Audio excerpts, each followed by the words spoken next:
রাস পূর্ণিমার দিন কিন্তু আমি আর সানু মিলে চলে গেছিলাম রাসের মেলায়। Welcome back to our channel lover সানুশান্তা। আমাদের চ্যানেলে তোমাদের প্রত্যেককে স্বাগত। রাস পূর্ণিমার দিন কিন্তু মেলায় ঘুরতে আমরা প্রত্যেকেই ভালোবাসি, তাই আমরা দুজনেও কিন্তু চলে গেছিলাম।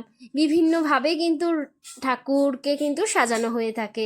তা তোমাদের এই মেলাটা কোথায় হয়েছে সেটা তো একবার বললাম না, আমি জানিয়ে দিচ্ছি, তোমরাও কিন্তু চলে আসতে পারবে। আমাদের এই মেলাটা হয়েছে কিন্তু নিমতার বুকে, যেটা শ্যামাপ্রসাদ স্কুলের খুব সামনে। যারা আমাদের এখানে থাকো নিশ্চয়ই তারা বুঝতে পারো। এবার কিন্তু আমরা চলে আসলাম রাসের মেলাতে। মেলা মানেই তো বুঝতেই পারছো, ক্লিপ, কানের দুল, তারপর নানান রকম প্রসাধনী সামগ্রী। আমরা মেয়েরা তো এইসব কিনতে কিংবা ঘুরে দেখতে কিন্তু খুবই ভালোবাসি। দেখে তো মনে হয় আমরা সবগুলো কিনে নিই, কিন্তু আমরা তো সবগুলো কিনতেই পারি না।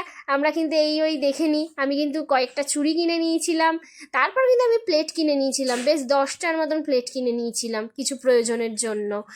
তারপর কিন্তু চলে গেলাম কৌটো দেখতে। না না না, কৌটো কিন্তু কিনতে যাইনি, সেটা কিন্তু সংসার করার সময় কিভাবে কিভাবে সাজিয়ে রাখবো আমি আর সানু মিলে কিন্তু মেলাতে একটু মজা করে নিচ্ছিলাম। আর ফাইনালি কিন্তু চাউমিনের দোকানে চলে গেছিলাম।